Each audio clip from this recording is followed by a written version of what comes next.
And అన్నట్టు నా request ఏంటంటే రేపటి నుంచి ప్రతిరోజు మార్నింగ్ న్యూస్ అనేది ఎగ్జాక్ట్లీ 8:30 మొదలవుతుంది. అంటే 8:30 AM మార్నింగ్ న్యూస్ ప్రతిరోజు ఒక ఫిక్స్డ్ టైమింగ్స్తో ఉండబోతోంది 8:30 AM.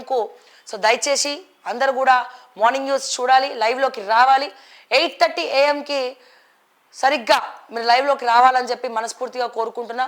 సో నూతన సంవత్సరం నుంచి టైమింగ్స్ అనేవి మార్చినాం.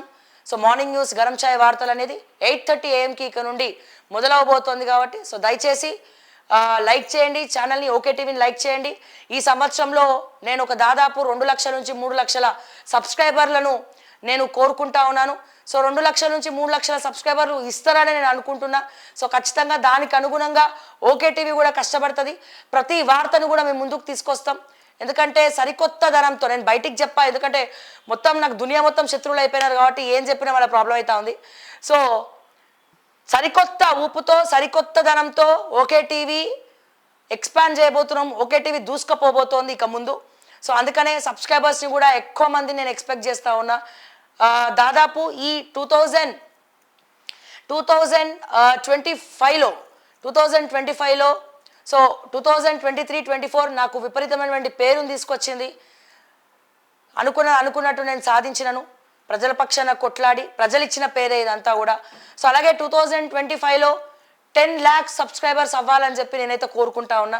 డెఫినెట్గా ఎవరికి ఉండదంటే ఆశ, ప్రతి ఒక్కరికి ఆశ ఉంటుంది. నాకు కూడా ఆశ ఉంది. 10 లక్షల సబ్స్క్రైబర్లు మరి భగవంతుడు నాకు ఇవ్వాలి, ముఖ్యంగా తెలంగాణ ప్రజలు ఇవ్వాలని చెప్పి మనస్ఫూర్తిగా కోరుకుంటా ఉన్నాను. సో అందుకే రేపటి నుంచి ఉదయం 8:30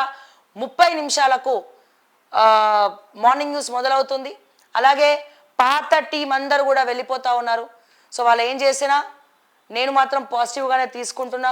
అదే ఊపుతో ఇక ముందు కూడా ఈ ఏవైతే కొన్ని తప్పులు ఉన్నాయో, ఏవైతే కొన్ని సవరణలు ఉన్నాయో, ఏవైతే కొన్ని ఉన్నాయో అవన్నీ కూడా మార్చుకుంటూ, అవన్నీ కూడా మర్చిపోతూ సరికొత్త టీంతో సరికొత్త ఉదయంతో నూతన సంవత్సరంలోకి ఓకే టీవీ కూడా అడుగు పెట్టబోతోంది.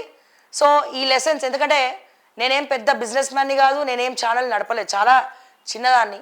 సో ఎక్స్పీరియన్స్ తోటి నేను ఒక్కొక్క ఎక్స్పీరియన్స్ లైఫ్ లెసన్స్ నేర్చుకుంటా ఉన్నాను. సో ఎవరితో ఎట్లా ఉండాలి, ఎవరిని నమ్మాలి, ఎవరిని నమ్మద్దు, ఏం చేయాలి, ఏం చేయొద్దు అనేది నాకు క్లారిటీ వచ్చేసింది ఇంకా. సో దీంతో నేను కొంచెం ఇంకా జాగ్రత్తగా ఉంటూ ముందరికి వెళ్దామని అయితే అనుకుంటున్నా. సో ఇప్పటి వరకు ఓకే టీవీకి సపోర్ట్ చేసినటువంటి నా ఎంప్లాయీస్ అందరికీ కూడా హ్యాపీ న్యూ ఇయర్. మానేసిన వాళ్ళు, వెళ్ళిపోయిన వాళ్ళు, వెన్నుపోటు పొడిచిన వాళ్ళు అండ్ నీతిగా నిజాయితీగా పనిచేసిన వాళ్ళు, వీళ్ళందరికీ కూడా, నా ఓకే టీవీ ఎంప్లాయీస్ అందరికీ కూడా